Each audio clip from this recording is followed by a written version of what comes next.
제가 기도하고 우리 함께 하나님의 말씀 나누도록 하겠습니다. 기도하겠습니다. 하나님께서 사랑이라고 말씀하셨는데 하나님께서 말씀하신 그 사랑을 배우고 느끼고 경험하고 나눌 수 있는 예배가 되게 해주시고, 하나님의 사랑을 십자가로 완성하신 예수님의 삶을 역시 또한 배우고 나누고 느낄 수 있는 삶이 되게 하여 주시옵소서. 성령여, 우리의 힘과 능력으로 저희가 감히 예수님을 따라갈 수도 없으며 예수님을 믿을 수도 없습니다. 그러니 성령여, 오늘도 우리도 하여금 예수님을 믿고 따를 수 있는 힘을 공급하여 주시고 그 성령의 힘으로 말미암아 살게 하여 주시옵소서. 하나님, 정말 겸손하게 우리 공동체 낮아집니다.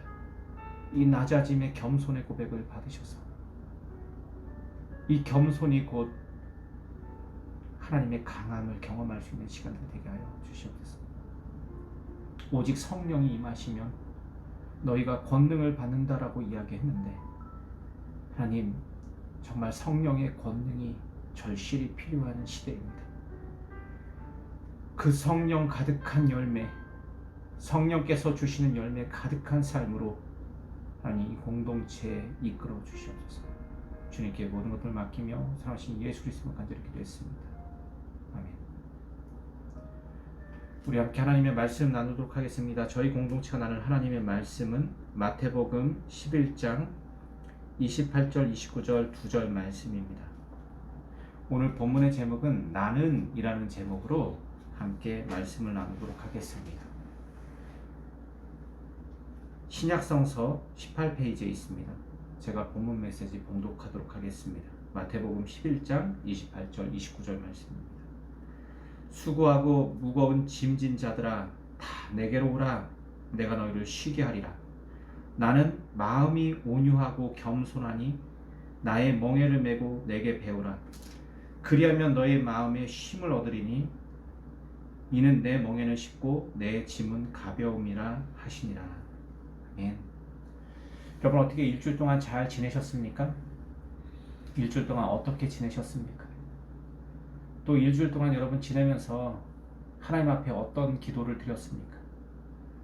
하나님 앞에 기도 드리면서 혹시 이 상황과 환경을 좀 벗어나게 해달라고 기도하진 않으셨습니까?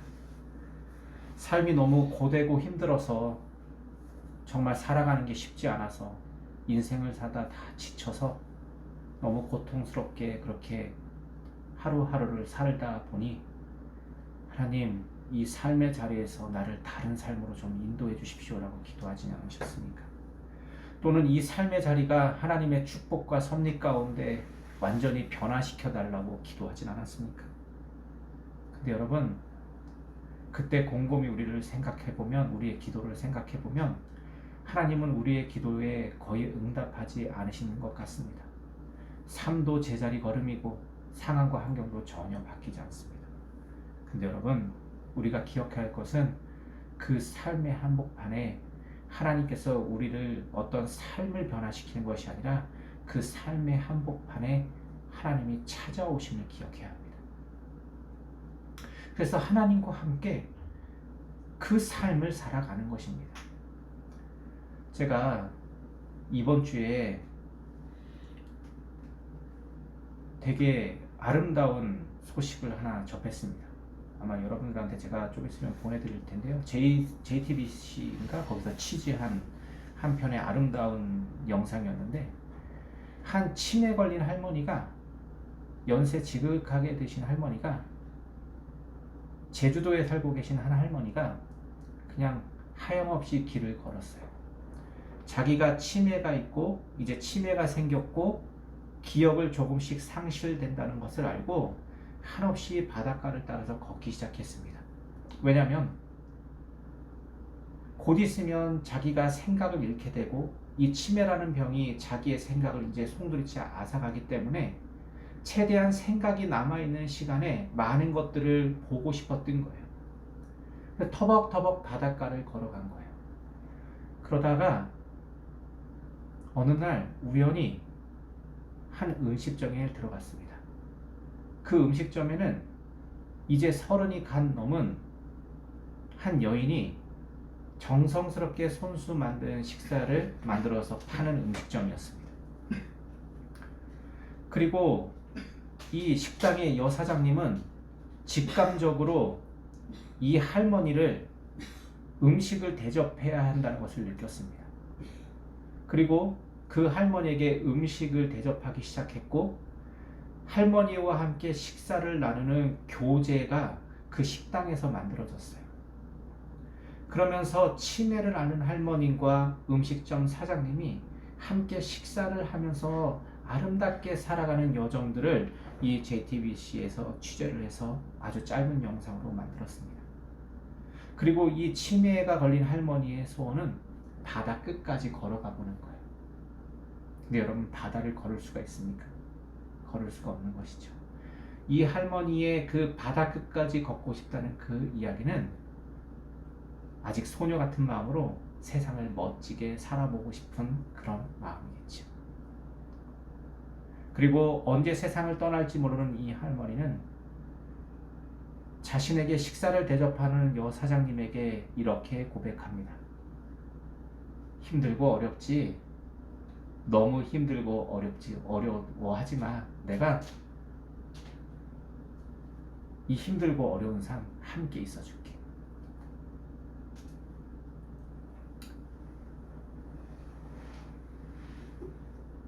힘들고 어려운 삶 함께 있어줄게.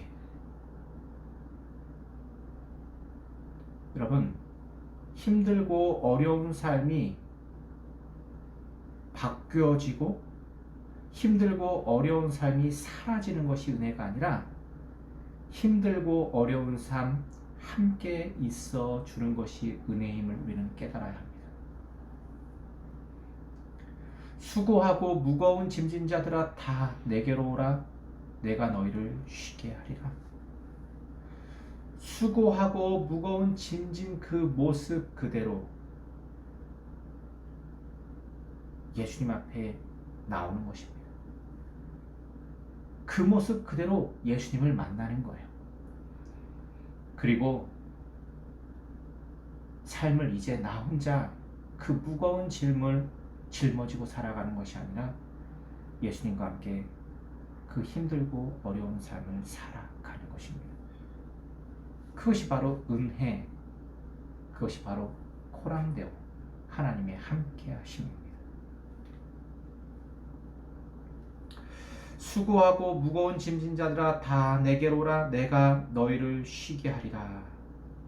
나는 마음이 온유하고 겸손하니 나의 멍에를 메고 내게 배우라. 그리하면 너희 마음이 쉼을 얻으리니.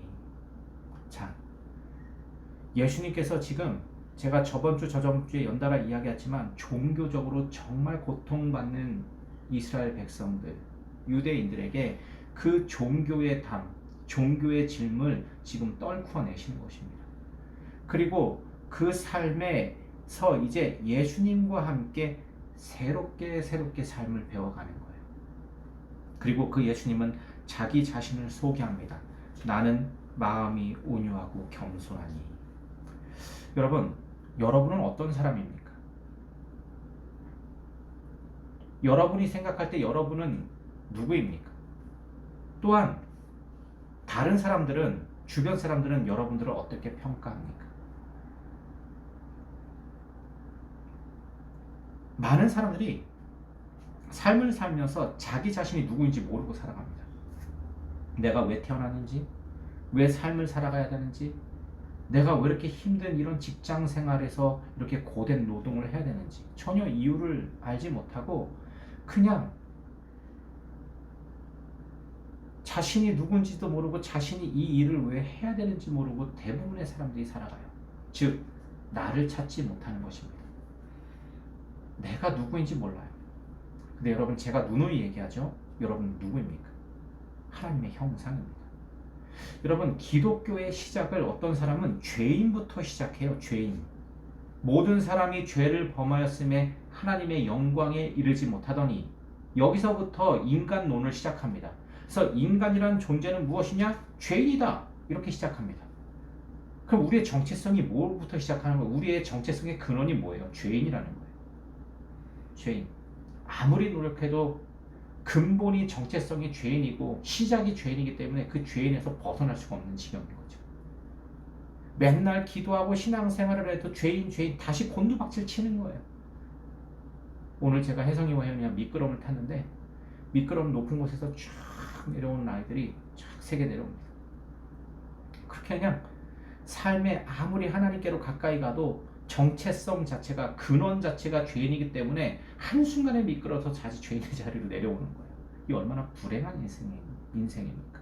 근데 여러분 성서는 우리 삶의 근원, 우리 인간의 근원, 나와 여러분의 근원을 죄인에서 찾지 않습니다. 하나님의 형상에서 찾고 있습니다. 하나님의 형상, 하나님의 그 르하흐가 하나님께서 사람을 만드셨을 때 그 안에 함께 존재함으로 하나님과 함께 호흡하는 자로서 인간은 창조되었습니다. 그래서 인간의 정체성은 무엇이냐? 나와 여러분의 정체성은 무엇이냐? 하나님의 형상이라는 것입니다. 하나님의 형상. 그렇다면 우리가 아무리 죄인의 삶을 살고 우리가 아무리 하나님과 떨어져 서로 살아도 우리의 정체성, 우리의 근원이 하나님의 형상이기 때문에 우리가 돌아가야 될 곳이 바로 하나님의 형상인 것입니다. 이 어마어마한 거예요. 우리의 정체성의 시작이 죄인이냐 하나님의 형상이냐, 이 두 차이는 엄청 큰 것입니다. 그래서 우리는 늘 하나님의 형상으로 돌아가야 하는 것입니다. 예수님께서 나는 하면서 소개하는 자기 자신은 첫 번째 마음이 온유하다라고 하십니다. 여러분 온유라는 뜻을 이거는 헬라 말로는 프리우스라고 하고 히브리 말로는 안이라고 합니다. 안이. 이 겸손이라고 하는데 이 겸손이라는 단어가 어떤 뜻이냐면 이 안이라는 것은 하나님과 하나됨을 이야기하는 거예요. 무슨 우리가 노력해서 겸손한 사람 저 사람 보면 막 순결해 그런 게 아니라 하나님과 완전히 하나 되어 있는 상태, 그것을 안이 겸손이라고 합니다. 때로는 하나님과 하나 되어 있는 사람들은 용맹합니다. 죽음 앞에 불의 앞에 고개를 숙이지 않아요. 하나님의 사람들은. 하나님의 사람들은 죽음을 무릅쓰고 불구덩이에 들어갑니다. 영혼을 사랑하고 영혼을 구원하기 위해서. 굉장히 용기가 있어야 되는 거예요. 그리고 예수님은 나는 하면서 두 번째 겸손하다라고 이야기합니다. 여러분 이 겸손이라는 단어가 나무크 르하흐라고 해요. 나무크 르하흐, 히브리 말로. 이 나무크 르하흐가 뭐냐면 성령과 동행한다는 뜻입니다. 성령과 호흡한다라는 뜻이에요. 하나님의 영과 떨어지지 않고 늘 호흡한다라는 이야기입니다. 근데 우리는 이 마음이 온유하고 겸손하다는 것을 윤리적으로 도덕적으로 해석해 왔어요. 그러니까 예수님을 배운다라고 하면서 내 스스로 겸손해지려고 온유해지려고 엄청 노력을 하는 거예요. 근데 그거는 위선만 될 뿐입니다. 왜냐하면 하나님의 영을 떠나서는 우리는 절대로 겸손해질 수 없습니다. 우리가 예수님을 떠나서는 결단코 온유해질 수 없습니다. 그래서 우리는 예수님께 배워야 합니다.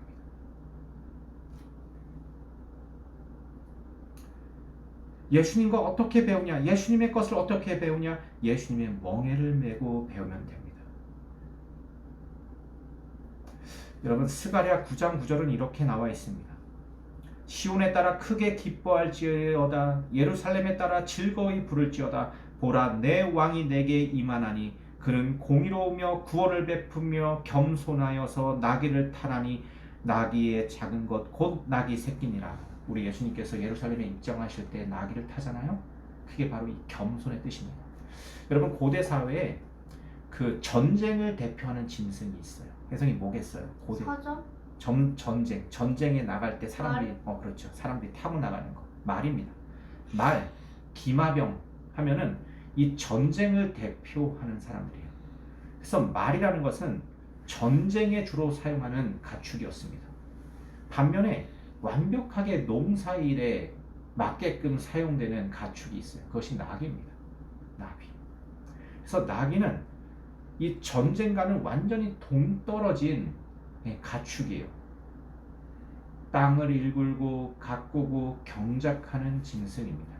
즉 서민의 삶과 가장 가까운 짐승이에요. 그래서 나귀를 탔다라는 것은 그 서민의 삶에 가장 깊숙하게 가까이 들어와 있다라는 의미입니다. 근데 여러분, 이 스가랴 시대가 어떤 시대였습니까? 예수님이 오시기 약 450년 전, 그 다윗 왕조와 북이스라엘 왕조가 다 멸망하고 남유다와 북이스라엘이 다 멸망하고 바벨론과 페르시아의 70년 동안 포로 생활을 하게 됩니다.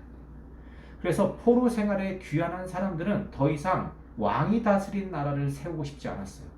왜냐하면 왕이 얼마나 큰 잘못들을 저질렀고 이 왕이 세워질 때 정말 하나님의 말씀대로 왕 때문에 세상이 끝나는 것을 정말 경험했습니다. 그 왕들에 의해서 서민들이 학살당하고 왕들의 욕심과 탐욕에 의해서 수많은 사람들이 죽어나가는 것을 정말 뼈저리게 느꼈습니다. 그래서 포로기에 귀환한 사람들은 지도자를 절대로 왕을 세우지 않고 제사장 나라가 되게 하기 위해서 그 제사장 그룹들을 다시 세우기 시작했어요. 모세 시대처럼 제사장 나라를 꿈꾸면서 세웠습니다. 학계 스가랴 수룹바벨이 함께 제사장 나라를 세웠어요. 제사장이 통치하고 다스리는 나라.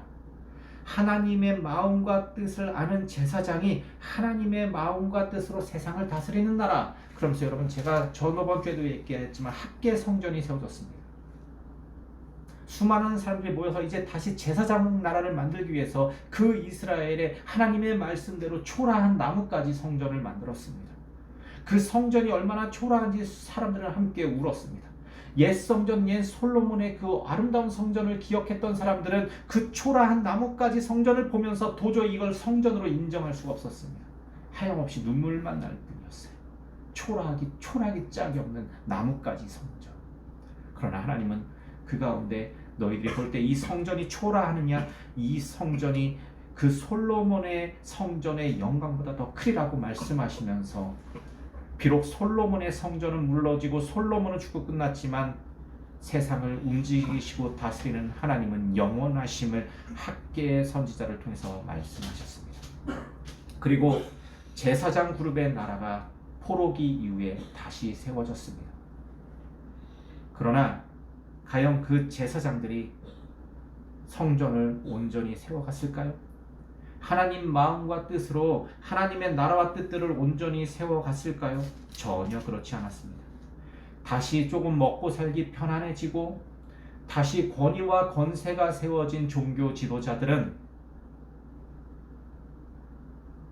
하나님의 마음과 뜻대로 살지 않았습니다. 왕이든 제사장이든 하나님의 마음과 뜻을 떠난 사람들, 온유와 겸손을 버린 사람들은 절대로 하나님의 마음과 뜻을 세상 가운데 보여주고 이루고 가꾸어 나가지 못했습니다. 여러분, 스가랴 시대 이야기 너무 잘 알지 않습니까? 제가 설교하면서 늘 이야기하는 스가랴 7장 5절입니다. 스가랴 7장 5절.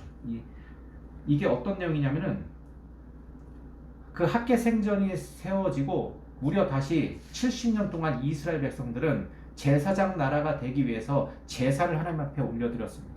그리고 5월과 7월에 70년 동안 금식일을 전행해서 금식을 했어요. 금식하면서 하나님 앞에 예배드리면서 제사드리면서 나갔습니다.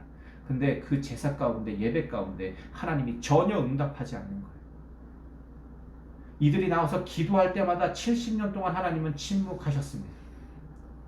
70년 동안 포로기를 거치고 돌아와서 70년 동안 예배를 드렸고 하나님 앞에 기도했는데 하나님은 그 기도에 응답조차 하지 않으시는 거예요. 그래서 이스라엘 백성들은 스가랴 선지자에게 찾아와서 이야기합니다. 왜 하나님은 우리의 기도에 응답하지 않으십니까? 왜 응답하지 않으십니까? 5월과 7월에 70년 동안 우리가 이렇게 기도하며 하나님 앞에 울부짖었는데 왜 응답하지 않으십니까? 왜 우리의 삶은 변화가 없습니까? 왜 우리는 잘 먹고 잘 살 수 없는 것입니까? 왜 하나님은 우리들에게 돈다발을 주지 않는 것입니까?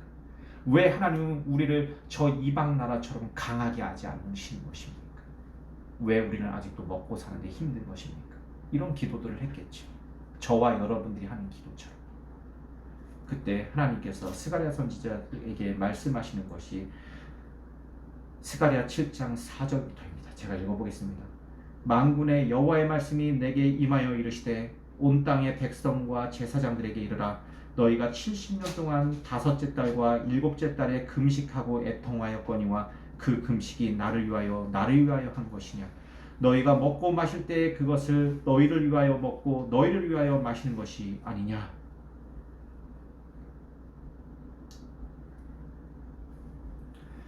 사랑하는 성도 여러분, 제가 서두에 질문했습니다. 그리고 서두에 말씀드렸습니다. 예수님을 믿는다는 것은 우리의 환경과 상황이 바뀌는 것을 기대하면서 예수님을 믿는 것이 아니라 이 환경 속에 그냥 예수님이 오시는 것입니다. 하나님이 그것을 지금 스가랴 선지자를 통해서 예수님 오시기 450년 전에 이스라엘 백성들에게 질문하는 거예요. 대답해 주시는 것입니다. 이스라엘의 질문에 대답해 주시는 거예요. 왜 응답하지 않았는지, 왜 70년 동안 그 금식절에 하나님께서는 침묵하실 수밖에 없었는지, 너희가 먹고 마실 때 그것을 너희를 위하여 먹고 너희를 위하여 마시는 것 아니냐. 하나님의 마음이 전혀 없었던 것입니다.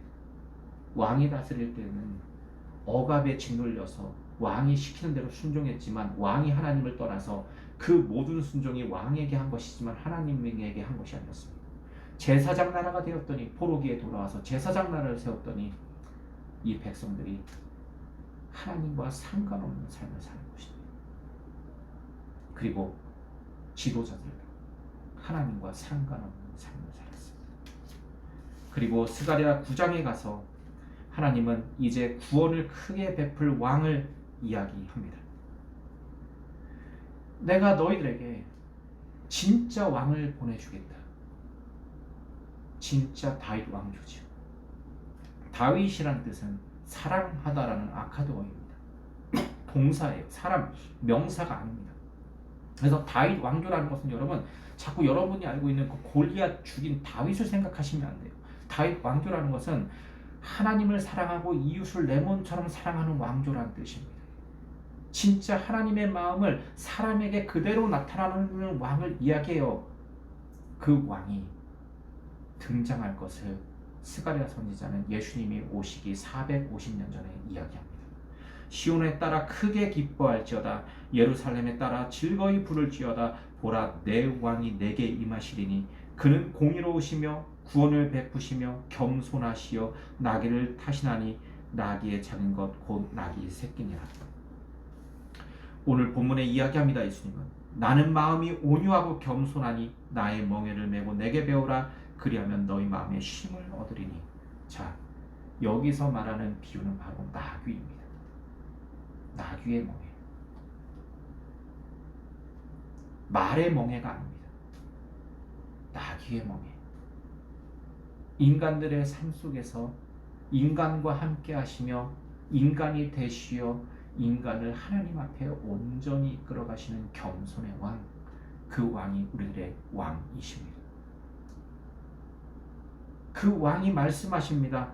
나는 마음이 온유하고 겸손하니 나의 멍에를 메고 내게 배우라. 그리하면 너희의 마음을 쉼을 얻으리니 이는 내 멍에는 쉽고 내 짐은 가벼움이라 하시니라. 사랑하는 성도 여러분, 정확하게 자기 정체성을 알고 계신 온유의 왕이시며 겸손의 왕이신 예수님 앞에 나아가 배웁시다. 다음 주 설교 제목은 배웁시다입니다. 오늘 말씀이 이어질 것. 그래서 오늘 기억할 것은 예수님이 누구신지 알아야 하는 것입니다. 예수님은 마음이 온유하고 겸손한 왕이십니다. 하늘의 영광을 버리고 하늘의 그 보좌를 버리고 이 땅에 천하기 천한 인간의 자리에 짐승의 구유에 누이신 예수님, 세상의 왕들처럼 호위모사를 두고 큰 왕궁을 두신 것이 아니라 이름 모를 베들레헴의 한 자그만 곳에 짐승의 구유에 누이신 예수님, 사랑이 되신 예수님, 그 성육신하신 예수님은 더 낮은 곳이 없는 세상에서 십자가로 내려가십니다. 그 십자가로 향하는 여정이 결코 쉽지 않았습니다. 그래도 예수님은 그 십자가를 향하십니다. 우리의 왕은 그렇게 십자가로 향하셨습니다. 수많은 사람들의 조롱과 수군거림과 침뱉음과 매를 맞으면서 끝까지 그들을 포기하지 않고 사랑하셨습니다. 그 사랑의 예수님이 우리의 왕이십니다. 왕을 섬긴다면 우리도 그렇게 왕과 함께 살아가는 인생이어야 되지 않겠습니까? 그리고 그 십자가를 지신 예수님은 하늘의 아버지께 기도하십니다. 아버지, 저들의 죄를 용서하여 주시옵소서. 자기를 때리고 침뱉고 욕하고 자신의 옆구리에 창을 집어넣는 사람들을 향해서 아버지, 저들을 용서해 주십시오. 저들은 저들이 하는 것을 알지 못합니다. 여러분, 이런 사랑이 어디 있습니까? 여러분, 이런 온유함이 어디 있습니까? 여러분, 이런 겸손이 어디 있습니까? 근데 이 온유와 겸손과 사랑이, 그 예수님의 그 온유와 겸손과 사랑이 그대로 하나님을 닮아 있는 것입니다.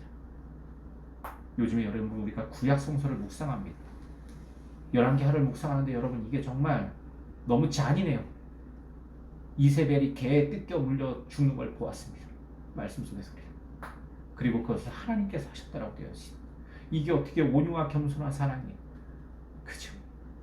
근데 여러분, 그 장면을 보지 마시고 하나님의 정체성이 무엇인지 보고 왜 그런 심판이 임했는지를 보십시오. 왜 그게 하나님의 공의의 정의인지를 보십시오. 세상의 모든 악은 하나님 앞에 심판받습니다. 그것이 하나님의 사랑입니다. 사랑하는 성도 여러분, 어쨌든 우리는 예수님의 온유와 겸손을 배워야 합니다. 예수님의 그 안위와 예수님의 나무크 루하를 배워야 합니다. 근데 그 배움은 예수님과 함께 멍에를 져야지만 배워갈 수 있는 것입니다. 우리의 힘과 능력으로는 절대로 예수님의 그 십자가의 길을 배울 수가 없습니다. 우리의 힘으로는 그 길을 갈 수 없어요. 얼마나 무섭습니까?